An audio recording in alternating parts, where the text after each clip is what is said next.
Olá, você conhece Carolina de Jesus? Para quem não conhece, a gente vai fazer uma pequena introdução sobre ela aqui.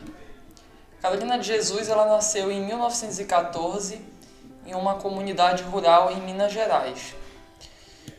Quando sua mãe morreu, em 1937, ela foi morar na favela do Canindé, em São Paulo. Em 1958, lá já morando na favela do Canindé, um jornalista chamado Audálio Dantas foi até lá para gravar uma reportagem sobre um dia na favela. Daí ele conhece a Carolina de Jesus numa situação inusitada, né? Ela estava lá discutindo com algumas pessoas da favela e aí ela gritou: "Eu vou colocar você no seu livro".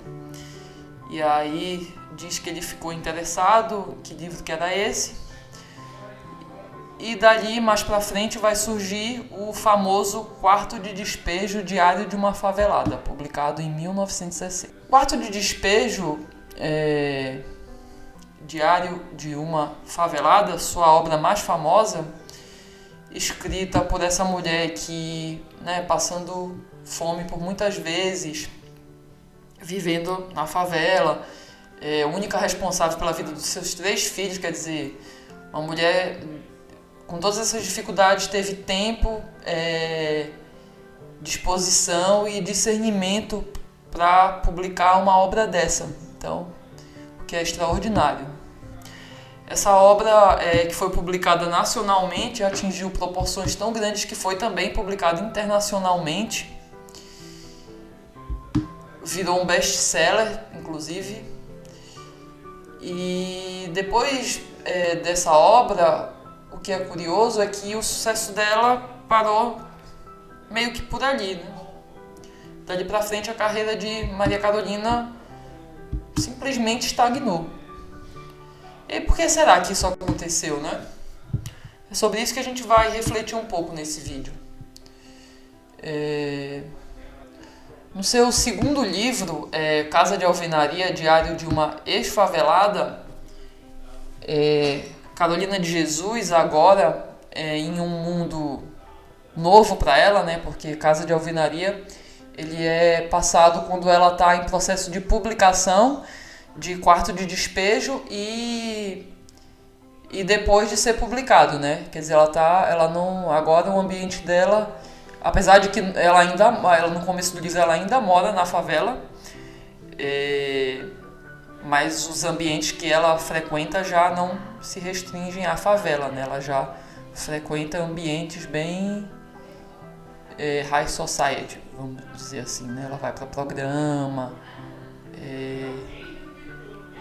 então ela destaca nesse livro o desconforto que ela sente, né, sendo uma mulher com as origens dela naquele novo mundo, né?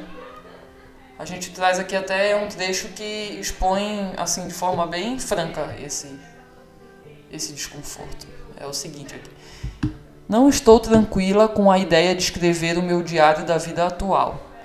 Escrever contra os ricos. Eles são poderosos e podem destruir-me. Estou pensando. Quando escrevi contra os favelados, fui apedrejada. Imagina, então, se eu escrever contra os ricos, né? Porque justamente em Quarto de Despejo, Diário de uma Favelada, o livro, ela tecendo críticas sobre o que acontece na favela, né? Quer dizer, é uma reflexão, assim, ela criticava aquele mundo no qual ela vivia. E agora ela vai para esse novo mundo, mas ela continua sendo essa mesma pessoa crítica. Então ela vai passar a fazer críticas também para esse novo ambiente em que ela tá agora. Mas essas pessoas, assim, se os favelados não gostavam, imagine essas pessoas agora, né? Também não vão gostar, só que o não gostar delas é muito mais perigoso, muito mais agressivo do que o dos vizinhos dela lá na favela, né? Bom, como a gente sempre lembra em tudo que a gente fala aqui no Partido da Causa Operária, a classe dominante ela não impulsiona nada que ela entenda como uma ameaça à dominação dela em termos políticos e sociais, né? Então a gente vai continuar essa reflexão tendo esse princípio em mente. Em seu primeiro livro, O Quarto de Despejo, Carolina ela já mostra uma consciência crítica e social muito grande, né? Ela faz duras críticas ao que ela vê de errado lá na favela. Ela faz reflexões até de caráter mais universal, né? Assim. Mas ela era até então uma desconhecida, né? As críticas que ela faz ali não eram tão ameaçadoras à burguesia. Por quê? Porque ela não tinha... Ela descrevia simplesmente o que ela via ou o que passava na cabeça dela, assim... Né? Mas não passava da reflexão de uma pobre coitada, assim, né? Pobre moradora da favela, né? Agora, depois de Quarto de Despejo, lá depois do lançamento, quando ela passa a ter acesso a esse novo mundo, ela já não é simplesmente essa pobre coitada, né? Ela é uma mulher que lançou um best-seller e que o que ela fala não é mais sobre pessoas lá da favela ou coisas da cabeça dela. É coisas que ela muitas vezes vê e vindo da boca de pessoas poderosas, né? Então, agora, ela já era uma pessoa mais ameaçadora, né? Uma pessoa que tinha que ser contida de alguma forma, né? Aquela coisa, você tem...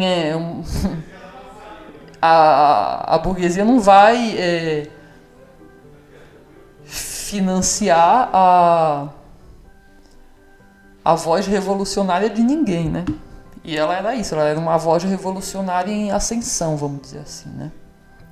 Ela era agora, por assim dizer, uma inocente perigosa, né? Alguém que, acessando os corredores lá, o mundo da burguesia, não tinha sido adestrada por ela, né? Para poder não dizer o que não deve, tá? Ela continuava daquele jeito dela mesmo, crítico mesmo, o que ela não gostava ela falava,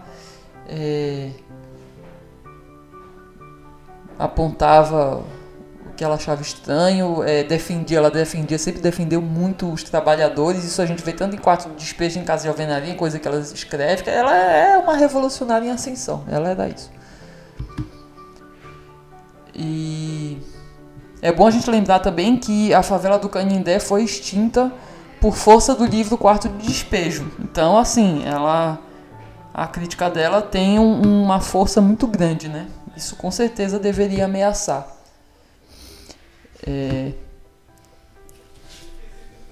Então, assim,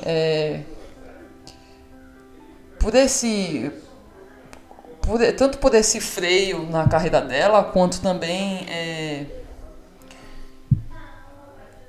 pelo tratamento que a gente vê o Aldário Dantas dando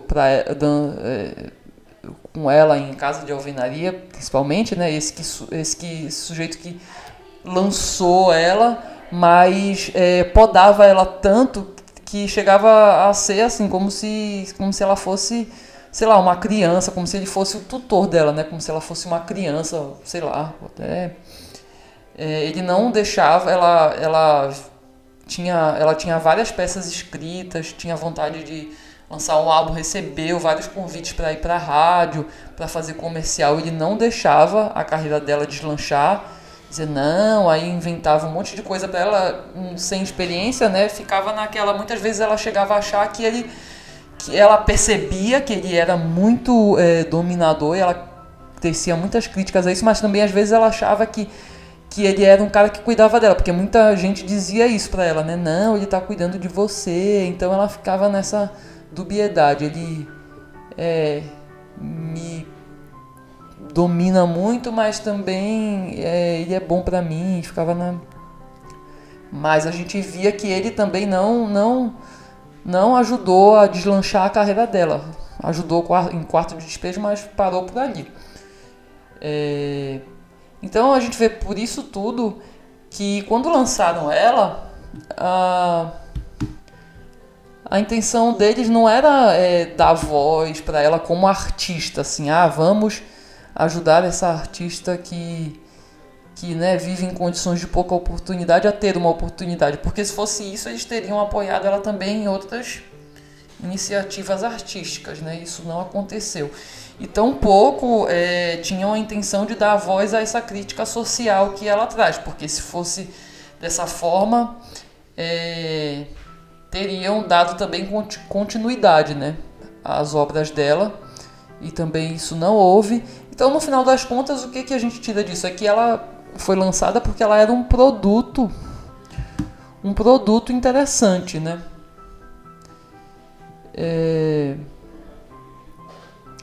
Um produto que... Porque, além de tudo, também ela era uma pessoa muito carismática. Então, ela era um produto interessante na medida em que ela se encaixava num arcabouço de um personagem, tipo, que tem até uma denominação, a chamada Cinderela Negra, né? Então, o trabalho dela é impulsionado enquanto ela se mantém ali, dentro daqueles limites que causam interesse, curiosidade para o público da burguesia, né, que é a pequena burguesia, né, porque os livros dela também só poderiam ser comprados por pessoas de um poder aquisitivo que não era o das pessoas da favela, não é o das pessoas pobres. Em Casa de Alvenaria também a gente vê muito isso até, né, ela cita, pessoas pobres chegam para ela, eu quero um autógrafo, mas não posso comprar seu livro, quer dizer, até isso ela destaca também. Então eles impulsionam ela enquanto ela se mantém ali dentro desse esquema que interessa para eles, né. Mas ela era muito grande para se manter naquilo ali, né? Ela continua tecendo as críticas dela, né?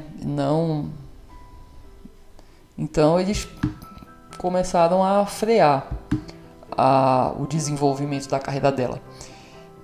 Tanto que em pouco tempo ela estava novamente sofrendo dificuldades financeiras, sem nenhuma explicação. Ela deixou até mesmo de receber os irrisórios valores referentes aos direitos autorais das suas publicações, e sua situação financeira se tornou insustentável, né? Ela então se mudou da casa de alvenaria dela para um sítio localizado em Parelheiros, bairro pobre da zona sul de São Paulo. Ela morreu em 13 de fevereiro de 77, aos 62 anos, após crises asmáticas, essa doença que ela carregava desde a infância. Morreu no total abandono, em situação de extrema pobreza e esquecimento, apesar de toda a sua produção literária. Hoje, né, sem precisar lidar com os perigos dessa espontaneidade perigosa da Carolina, já que ela já está falecida, a burguesia pode e vem voltando a propagandear sobre a obra dela, até porque a obra dela, se mantendo dentro de certos limites, ela cai como uma luva, né, para a demagogia identitária, né, para dizer, olha, tá vendo que os negros também têm voz também podem ter oportunidade no sistema capitalista aqui, só você, né, Carolina, ela morava na favela, mas conseguiu, né? Então cai como uma luva para isso daí. E também, até porque a responsável pelo espólio da Carolina, a sua filha mais nova, a Vera Eunice, aparentemente, né, pelo que eu já vi de reportagem dela, ela não se opõe a se associar a esse esquema de divulgação, né, a se manter dentro disso daí. Então, a obra dela voltou agora a ser impulsionada nesses setores que são voltados são voltados à interação com a pequena burguesia, né, para o qual a obra dela sempre foi o alvo principal, né, da burguesia, não é o que a gente também já falou em outras vezes, assim, essa obra dela, Quarto de Despejo, teria muito mais potência se fosse usada, por exemplo, nas escolas públicas, né, como parte de alguma política, do que da forma como ela é lançada agora inclusive numa mostra no Instituto Moreira Salles. Curiosamente, Carolina de Jesus deixou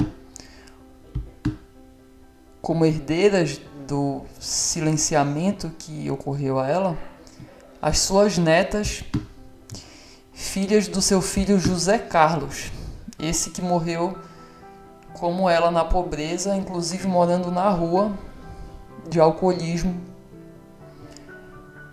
Essas netas dela vivem hoje em condições de vida tão degradantes como as que a avó delas viveu um dia. E elas lutam pela reivindicação dos direitos que entendem também possuir sobre o espólio deixado pela avó dela. Mas vêm sendo duramente silenciadas por todos os meios aos quais elas recorrem para tentar divulgar, denunciar isso. São silenciadas justamente por representarem nos dias de hoje essa Maria Carolina de Jesus real. A Maria Carolina que não tem papas na língua e que não interessa e que amedronta a burguesia. E inclusive a gente quer dizer aqui que a gente vai tentar trazer essas netas dela para fazer um vídeo para contar a história delas. E espero que dê certo, que vai ser, acho que todo mundo precisa saber da luta delas, e se a burguesia não dá voz a ela, nós damos.